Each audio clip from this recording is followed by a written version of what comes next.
जैसे ही हमारे घर के बच्चे 9th क्लास या 10th क्लास में आते हैं तो अक्सर एक होड़ सी मच जाती है कि उनको बड़ी से बड़ी कोचिंग इंस्टीट्यूट में हम उनका दाखिला कराएं। हम चाहते हैं कि वो आईआईटी करें या मेडिकल करके डॉक्टर बने या वो क्लेट का एग्ज़ाम दे के एनएलयू में सेलेक्ट हो जाएं। और इसके लिए जब हम पे प्रेशर बनता है तो हम देखते हैं कोचिंग इंस्टीट्यूट्स के बारे में, और हमें ये देखने को मिलता है हमारे अखबारों के विज्ञापनों में या हमारे शहर्स के होर्डिंग्स में। आपने अक्सर वो होर्डिंग्स और वो विज्ञापन देखे होंगे जहाँ कोचिंग इंस्टीट्यूट इस बात का दावा करती है कि हमारे यहाँ पे हर साल इतने हज़ार बच्चों का सिलेक्शन होता है। वो ये दावा करती हैं कि आप क्लास 9th या 10th में बच्चों को हमारे पास लेकर आएँ और हम आपके बच्चों को जब भी उनका एग्ज़ाम होगा तो उसमें उनको सफल बनाएंगे और उनका एडमिशन करवाएंगे, चाहे वो आईआईटी हो चाहे मेडिकल हो। ये दावे कितने भारी पड़ सकते हैं आज हम उस वीडियो में जानेंगे। और एक सबसे इम्पोर्टेंट बात, जब भी हम कोचिंग इंस्टीट्यूट में उनके दावों पे जब हम अपने बच्चों का एडमिशन कराने जाते हैं और वो अगर दावों पे खरे नहीं उतरते हैं, अपने वादों पर खरे नहीं उतरते हैं, तो क्या हम उनके खिलाफ कोई एक्शन ले सकते हैं? क्या ऐसा कभी हुआ है?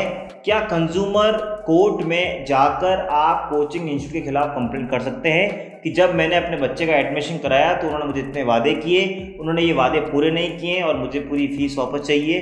क्या ये पॉसिबल है? आज इन सब बातों को हम जानेंगे इस डिटेल्ड वीडियो में। अगर आप जानना चाहते हैं कि आप कैसे कंप्लेंट कर सकते हैं और किन किन केस लॉज पे आपको रिलाई करना चाहिए, तो इस वीडियो को अंत तक जरूर देखिएगा। तो चलो दोस्तों, शुरू करते हैं।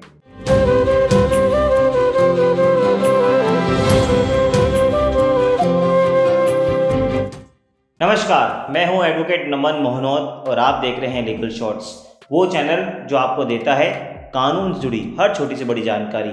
इस चैनल को सब्सक्राइब करना ना भूलें और बेल आइकन दबाना ना भूलें ताकि आप इसी तरह के वीडियो से जागरूक हो सकें, क्योंकि हमारा यही उद्देश्य है जनता को जागरूक करना। आज हम बात कर रहे हैं कोचिंग इंस्टीट्यूट्स और उनके द्वारा किए जाने वाले उन वादों को जिसमें वो कई बार खरा नहीं उतरते हैं, क्योंकि सिलेक्शन तो कुछ परसेंट बच्चों का होता है और जिनका नहीं होता है या जिनके पेरेंट्स को ऐसा लगता है कि हमें झूठ बोलकर हमारे बच्चों का एडमिशन कराया गया, उनके पास क्या रेमेडी है, वो क्या कर सकते हैं, उन सब बातों को जानने के लिए आज हमने ये डिटेल वीडियो बनाया है। आज हम इस केस लॉ को डिस्कस करेंगे जो हाल ही में बेंगलोर में हुआ। उस केस लॉ को साइड करके भी हम इस तरह की रेमेडी ले सकते हैं। हुआ यूँ कि बेंगलोर में एक पेरेंट्स ने क्लास 9th में अपनी बच्ची का एडमिशन एक कोचिंग इंस्टीट्यूट में कराया। वो जब कोचिंग इंस्टीट्यूट में गए तो उनको ऐसे वादे किए गए कि आपके मंथली टेस्ट लिए जाएंगे, मॉक टेस्ट जो होते हैं, साथ ही साथ आपके रेगुलर आपकी पेरेंट्स टीचर मीटिंग होगी, इस तरह से एक्स्ट्रा क्लासेस होगी ताकि क्लास की पढ़ाई के साथ साथ आप कोचिंग का भी पूरा ध्यान रख सकें। लेकिन जैसे जैसे समय बढ़ा, कोचिंग इंस्टीट्यूट को अपनी फीस रिसीव हुई, उसके बाद उन्होंने किसी भी तरह की एक्स्ट्रा क्लास नहीं ली, नहीं कुछ पेरेंट्स टीचर मीटिंग को सही से किया, नहीं बच्चों का सही से फीडबैक दिया। जब ये मामला उठा तो पेरेंट्स ने बार बार रिक्वेस्ट करी कोचिंग इंस्टीट्यूट को कि आपने जो वादे किए वो आप पूरा उस पर खरा नहीं उतर पा रहे हैं और आप मेरी डॉटर को सही से नहीं पढ़ा रहे हैं। फिर भी कुछ नहीं हुआ। हालांकि बहुत जब मामला बढ़ा तो उन्होंने कुछ फीस वापस की, लेकिन अभी भी पेरेंट्स इस बात से असंतुष्ट थे। उन्होंने कहा कि जैसा मेरी डॉटर के साथ हुआ और किसी के साथ नहीं हो, तो इसलिए उन्होंने बेंगलोर के कंज्यूमर फोरम में एक कंप्लेंट डाली। उस कंप्लेंट में उन्होंने बोला कि इस तरह के वादों में जो उस इंस्टीट्यूट ने हमें दिखा है वो पूरे नहीं किए, जिस कारण से मेरी बच्ची क्लास 9th में फेल हो गई। इस बात को जब कंज्यूमर कोर्ट में उठाया गया तो उनका कंटेंशन इसी बात पे था कि जो जो वादे उन्होंने किए थे वो उन्होंने नहीं किए, इसलिए उनकी सर्विस में डेफिशिएंसी है। देखिए दोस्तों, कंज्यूमर प्रोटेक्शन एक्ट में गुड्स और सर्विस दो पार्ट होते हैं। गुड्स और सर्विस में अगर आप ये दिखा दें कि किसी भी तरह की कोई डेफिशिएंसी रही है, यानी जो वादे किए गए हैं वो वादे पूरे नहीं किए हैं, सर्विस में किसी तरह की कमी है, तो आप कंज्यूमर कोर्ट में जाकर अपना मानसिक हर्जाना और जो भी आपको हर्जाना चाहिए वो आप ले सकते हैं। तो उन पेरेंट्स ने भी इस बात को रखा कि कंटेंशन में कि इस तरह की डेफिशिएंसी इन सर्विस है।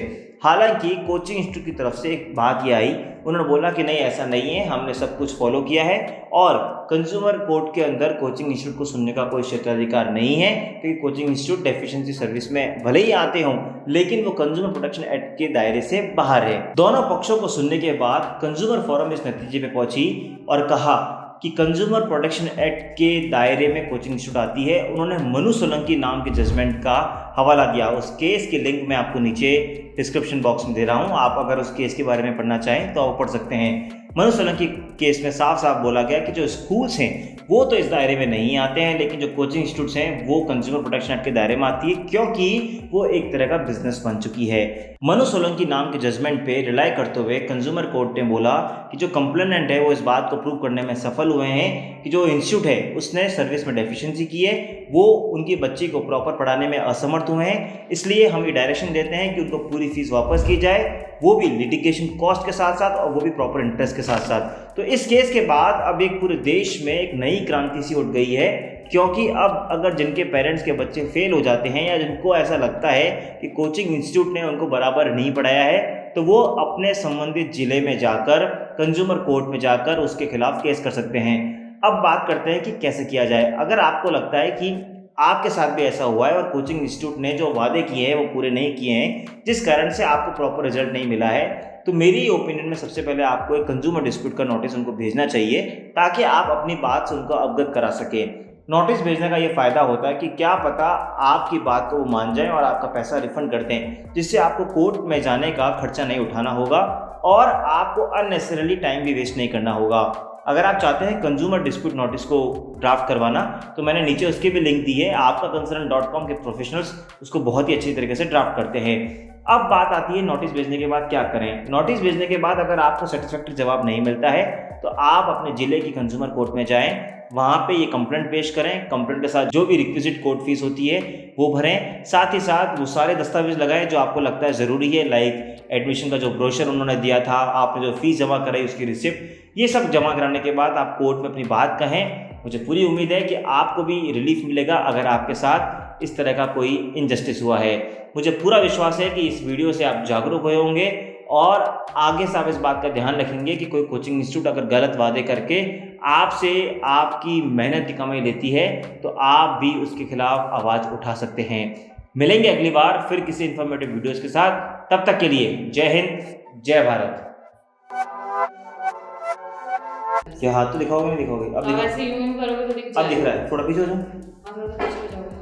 इस भ्रांति को फैलाने के लिए कि हम आपके बच्चों का एडमिशन करा देंगे, एक मिनट हटाओ, मुंह पे आ रही है, वापस नमस्कार शुरू करेंगे।